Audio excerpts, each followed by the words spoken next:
Hey, welcome back. By failing to prepare, you are preparing to fail. Benjamin Franklin. This is FreeCodeCamp.org. Right now, we're working on responsive web design certification.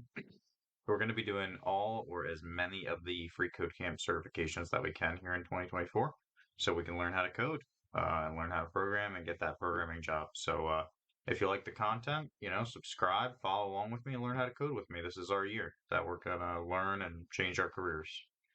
All right, responsive web design. Right now, we are working on Learn CSS Flexbox by building a photo gallery. And I'm going to try to do all of the steps in this video. It seems like a short unit.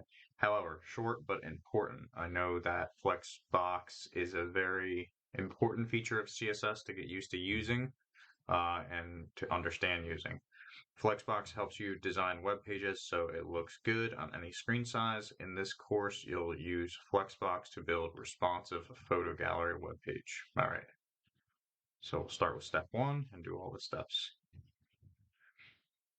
All right, here is a preview of what we will build. So CSS Flexbox photo gallery. Very cool. Got some kittens.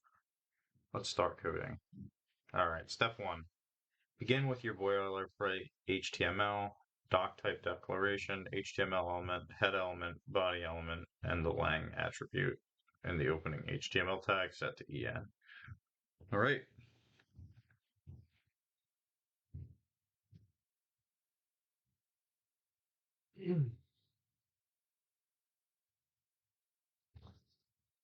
Type HTML.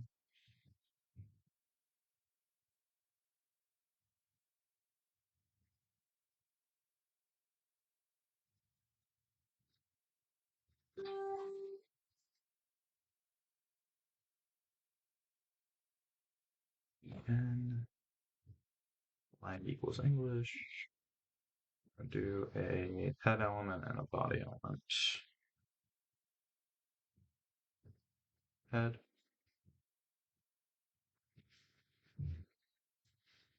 Nope. Don't want to do that.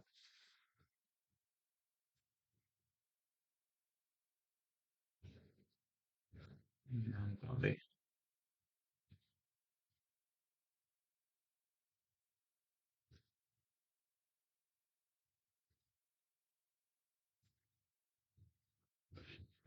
All right, let's check. All right, that's it for step one. Just want to do our basic setup here. All right, on to step two.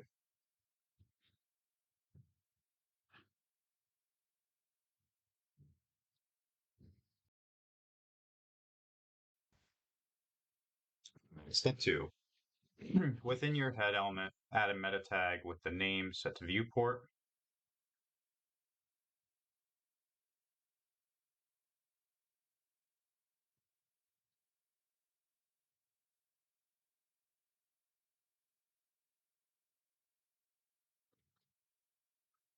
All right. And content set to width equals device dash width, comma. So content equals width equals device. 5.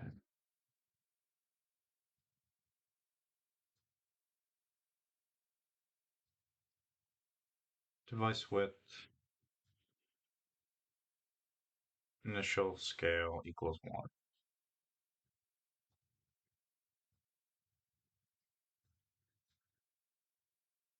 Okay. Also add a meta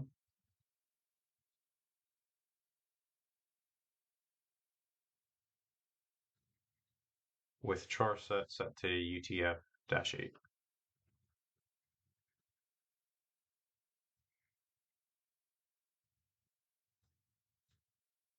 Okay. All right. That's it for step two. Step three. Within your head element, add a title element with the text set to photo gallery and a link element. Add a link element to add your style CSS file. All right, so we need a title.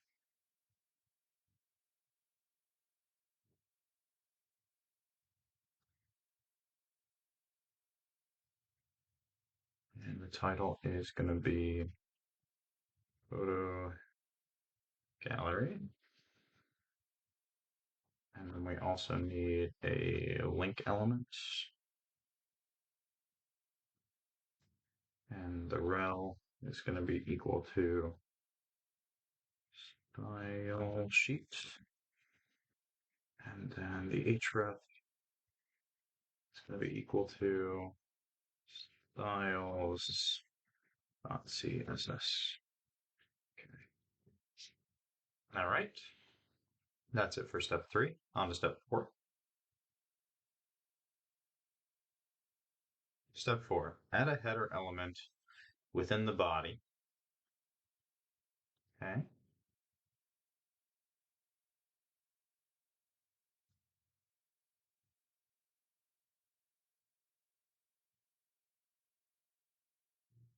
And assign a class of header to it.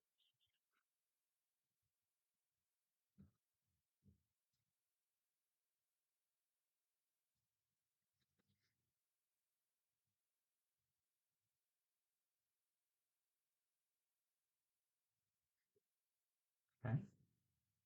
Inside the header, create an H1 with CSS Flexbox photo gallery as the text.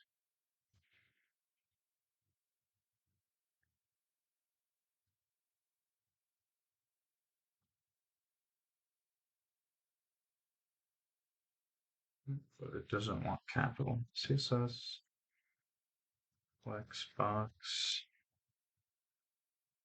photo gallery as the heading.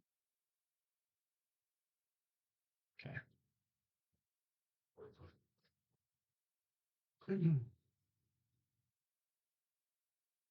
All right. Below the header, create a new div element, and assign it a class of gallery. This div will act as the container for the gallery images. All right. So we're going to make a div below the header. All right, and we're going to give it a class of gallery.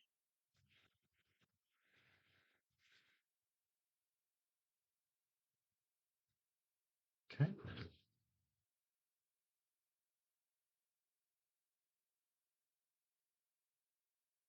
And then create 9 image elements inside the div.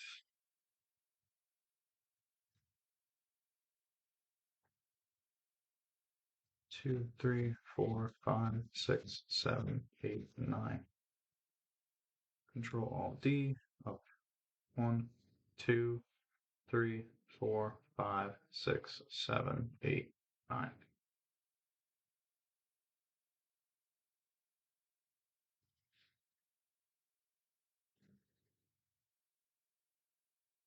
Okay.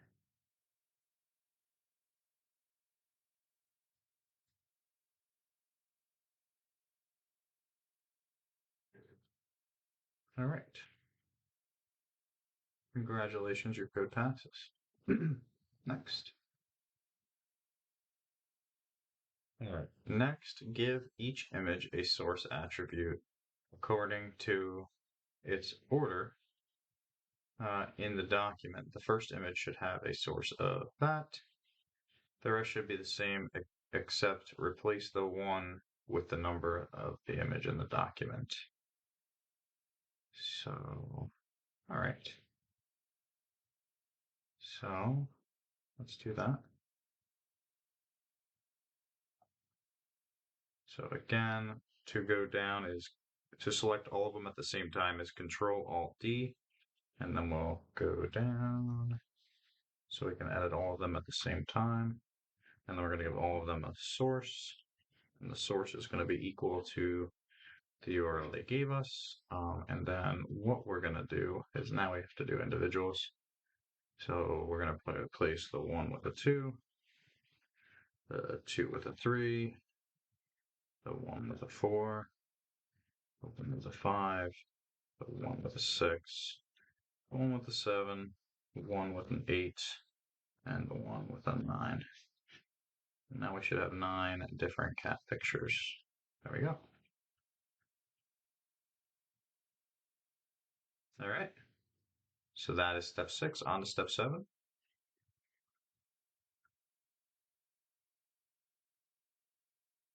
All right, step 7. In order to better visualize how your elements are sized, adding a border can be helpful. Give your gallery elements. All right. So we're into the styles.css here.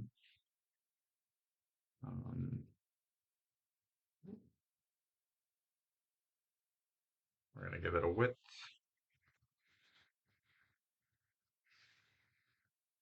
of 100%, or no, 50%.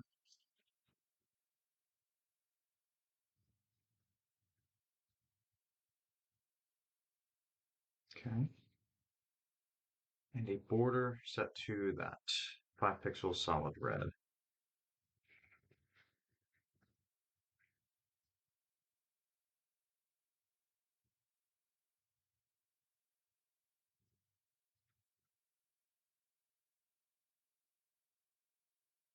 Okay. Then give your image elements. So we'll make an image selector. Width of 100%.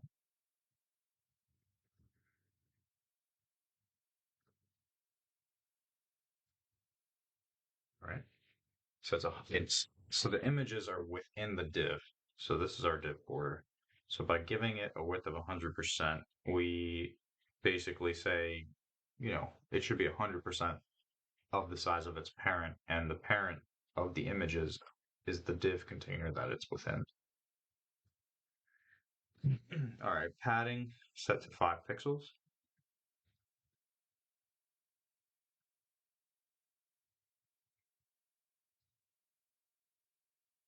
Okay. And a border set to 5 pixels solid blue.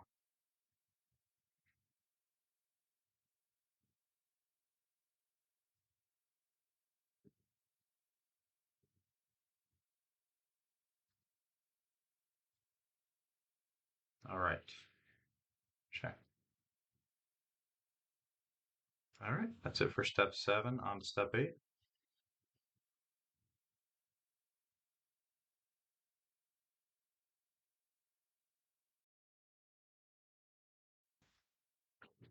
All right, step 8. Notice how the blue image border extends beyond the red gallery border.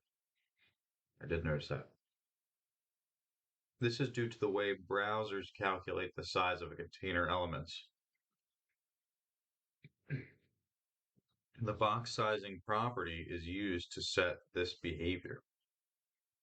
By default, the content box model is used. Excuse me. With this model, when an element has a specific width, that width is calculated based on the element's content. Padding, borders, values get added to the total width, so the element grows to accommodate these values. Try setting box sizing to content box explicitly with the global selector. All right, so we're using the global selector to make a CSS rule, which is a asterisk, and then we're going to set box sizing to content box.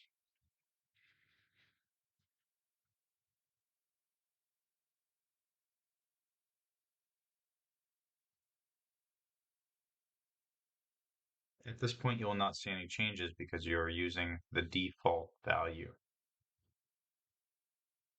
All right.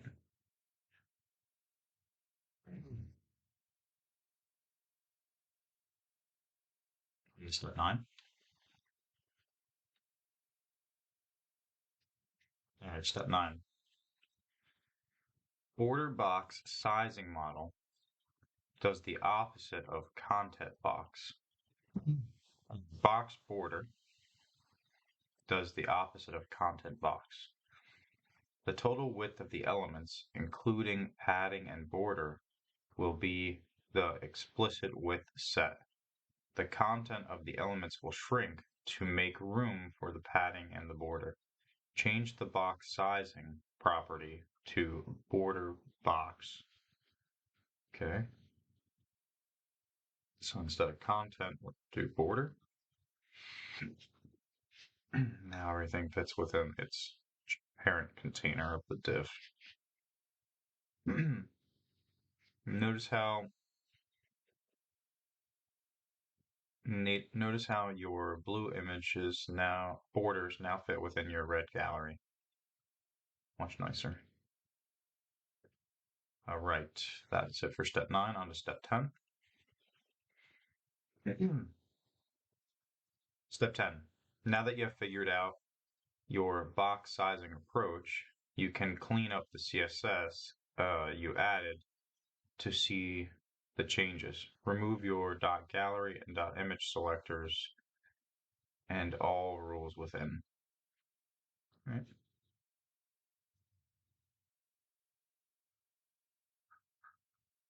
Okay. All right. Submit and go to the next one. Step 10. We go to step 11. Oh.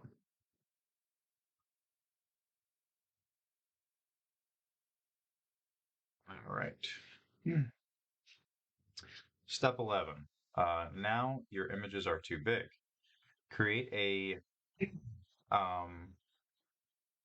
.gallery image selector to target them. Give them all a width of 100% and a max width of 350 pixels. All right, so we're going to make a .gallery image selector. And we're going to set the width to 100%. All right, and then we're going to set the max width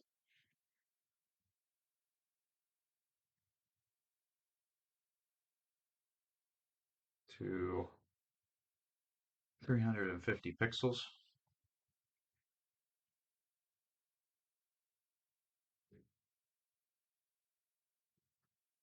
All right. And we're also going to set a height property of 300 pixels. Cool. That's nice.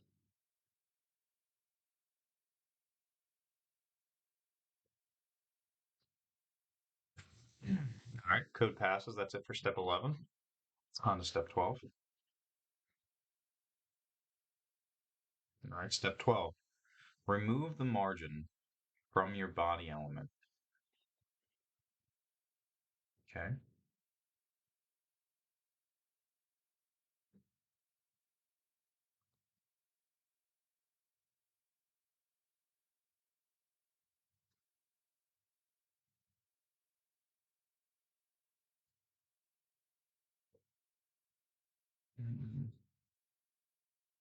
Font family to sans serif.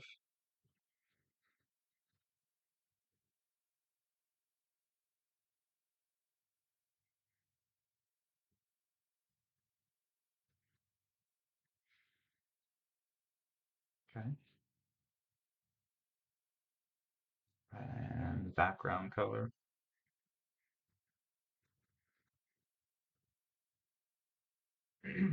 to F5, F6, F7. Right? Check. All right, on to step 12. All right, or sorry, on to step 13. Align your header text into the center. So dot header.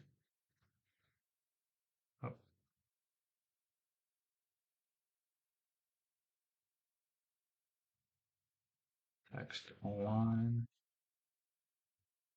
center, right?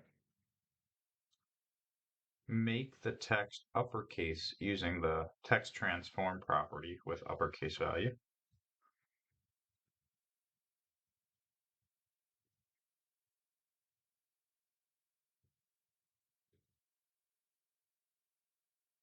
Okay.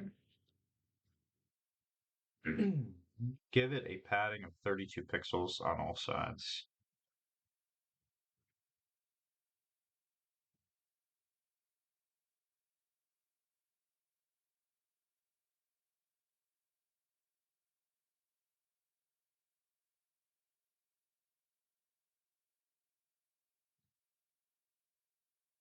Okay. Set the background to that.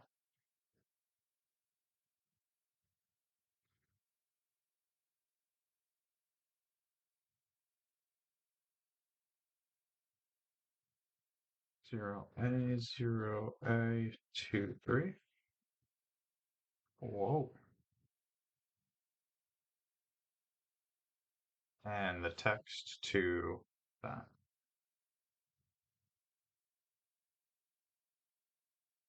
Oh,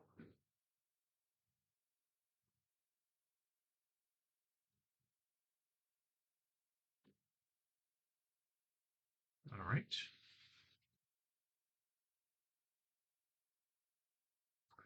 Add a border bottom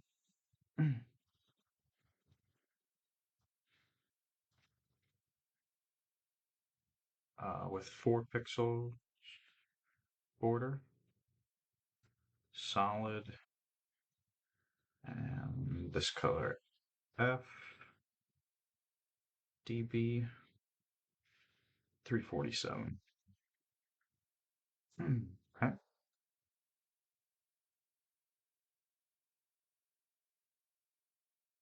On to step 14.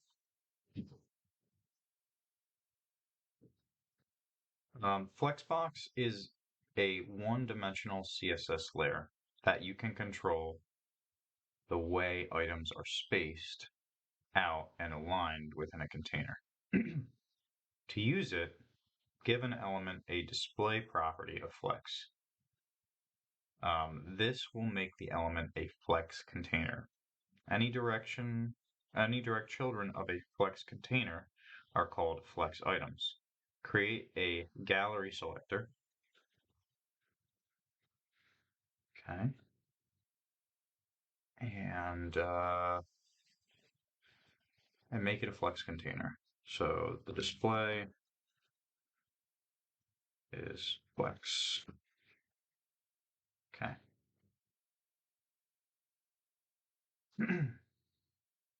On to step 14.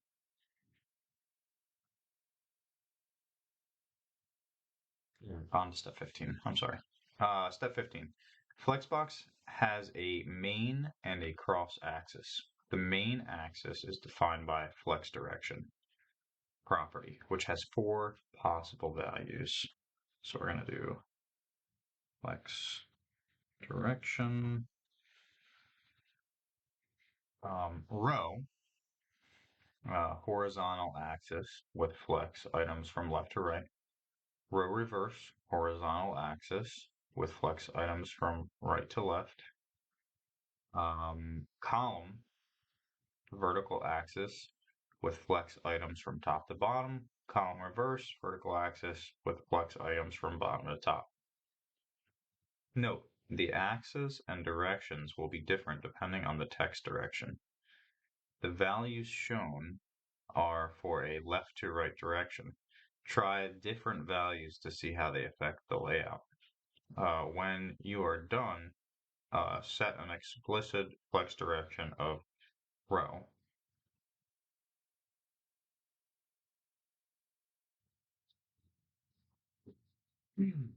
Okay. It says to try different ones, so we'll try row reverse. So just put them in the other direction, and then we should try column.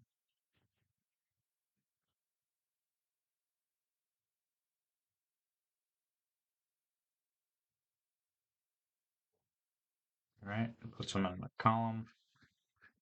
All right, and then column reverse. Just puts them in the opposite order. So the image that would have started at the top starts at the bottom, and the images work their way up to the last one. But what it really wants it set to right here is row. All right, on to step 16. All right, step 16. The flex wrap property determines how your flex items behave when the flex container is too small. Setting it to wrap will allow the items to wrap to the next row or to the next column. No wrap default will prevent your items from wrapping and shrink them if needed. Make it so your flex items wrap to the next row when they run out of space. So flex wrap. And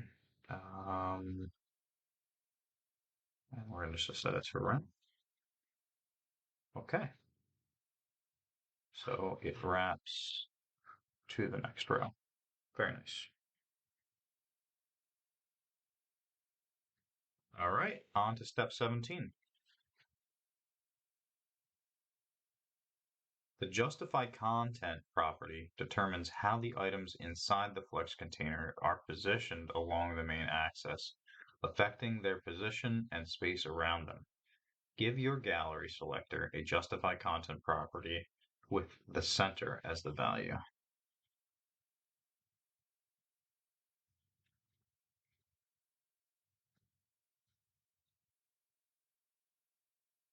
Much better. Starting to look really nice. Okay. Check your code. All right, on to step 18. Step 18. The align items property positions the flex content along the cross axis. In this case, with your flex direction set to row, your cross axis would be vertical. All right. To align, vertically center your images, give your gallery selector an align items property set to center.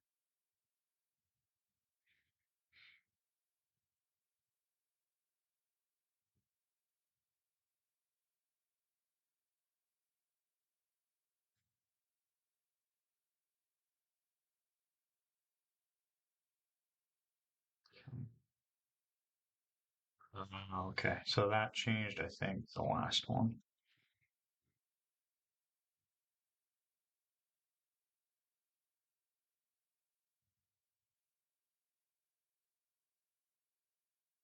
Maybe not. Maybe it was already aligned. All right, on to step 19.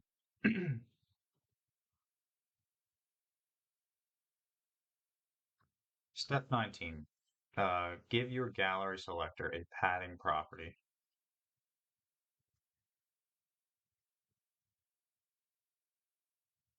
Set to 20 pixels and 10 pixels to create some space around the container.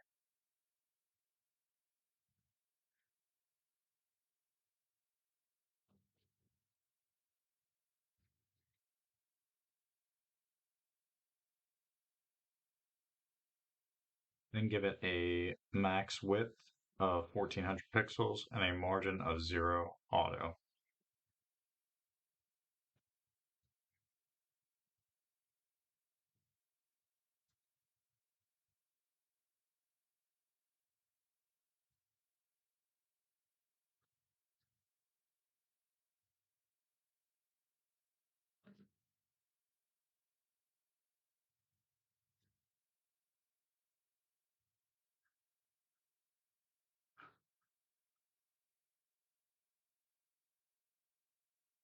All right. Step 20 is coming up. Step 19 is finished. All right. Notice how some of your images have become distorted. This is because the images have different aspect ratios. Rather than setting each aspect ratio individually, you can use the object fit property to determine how images should behave. Give your gallery image selector the object fit property, set it to cover.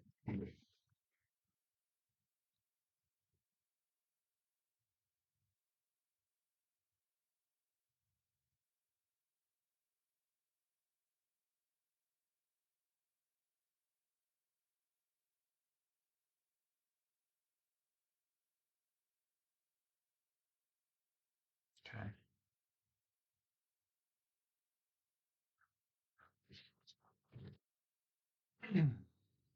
Object fit cover. So object fit cover changes the aspect ratio of the images. Give your object fit cover. This will tell the image to fill the image container while maintaining the aspect ratio, resulting in cropping to fit. I like that. Makes the image look nicer and not distorted. Perfect. All right, on to step 21. All right, step 21. Your images need some space between them. The gap CSS shorthand property sets the gaps, also known as gutters, between the rows and the column. The gap property and its row gap and column gap subproperties provide this functionality for flex, grid, and multi-column layouts. You can apply the property to the container element. So give your gallery flex container a gap property with 16 pixels as the value.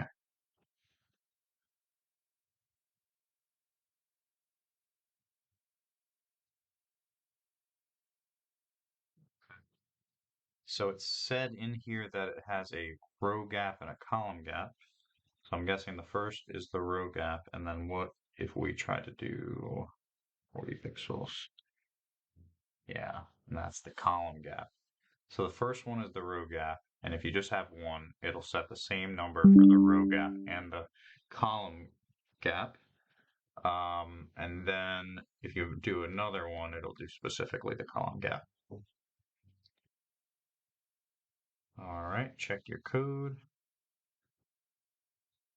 All right, submit your code to continue.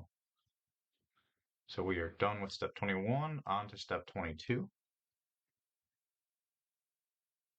All right. Step 22, smooth out your images a bit by giving the gallery image selector border radius set to 10 pixels.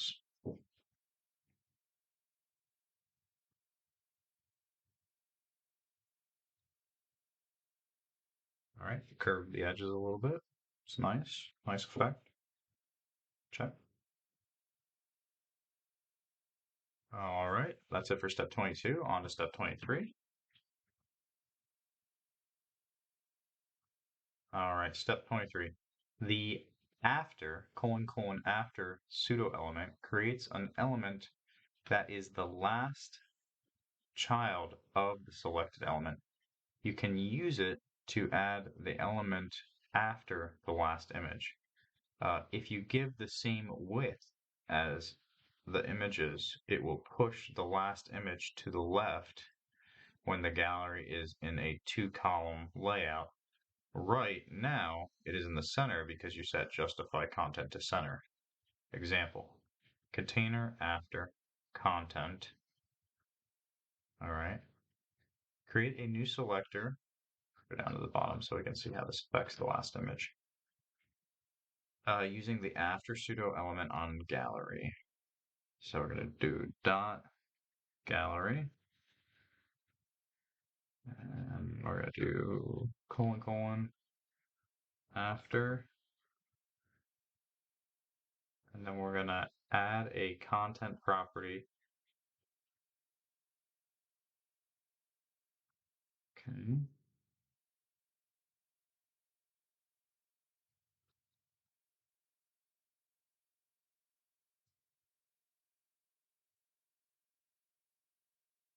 All right.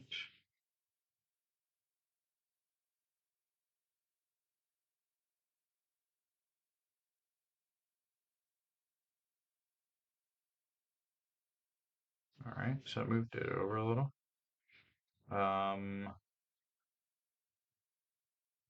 Set to empty string and 350 pixels set to the width. Now we're gonna give it a width.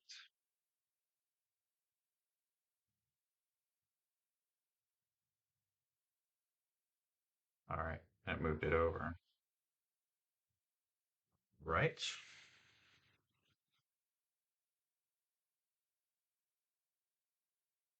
Congratulations, your code passes. Submit your code to continue. So that was it for step 23. On to step 24.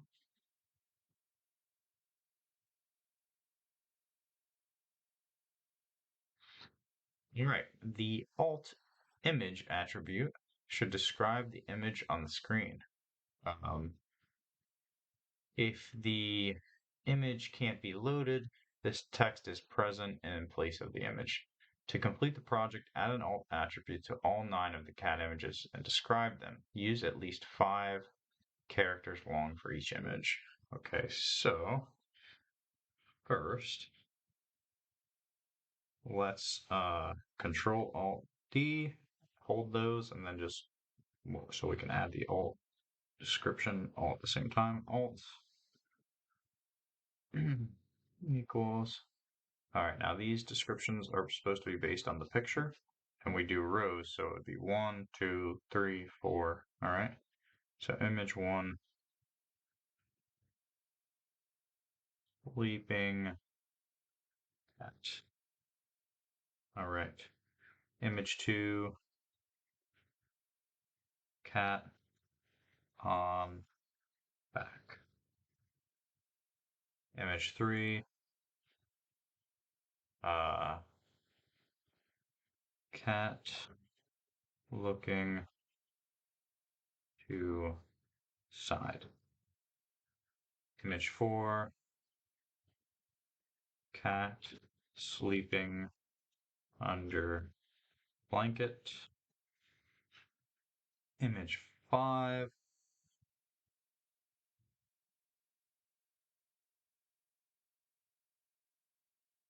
um, kitten. All right. Image 6, 2 cat kittens. And we could, on this one, we could say white kitten with blue eyes. Okay. And then this one, cat peeking head out from under blanket. Okay. And then this one we could put orange cat. And then this one we could put uh, orange, or sorry, black and white cat. All right, so those are our alt text descriptions. Let's see. All right, that's it. So this was the last step in this one, pretty sure. Yep. So that was learn CSS Flexbox by building a photo gallery. I know Flexbox is it's a very important CSS display feature to um, master because most of what you do with your responsive web design is going to be based on the layout of divs that you have as containers for certain content and how those will reformat based on the size of the screen in the browser that you're viewing it on, whether it's a phone screen or computer screen or a tablet screen. So Flexbox is very useful and very important to understand. And I think I'm going to spend some time, messing around with it and trying to just, know the settings of it a lot better. All right, so that's it for Flexbox. I'm going on to learn typography by building a nutrition label next. And yeah, if you like the content, subscribe, follow along. Let's learn how to code here in 2024. I'll see you in the next section.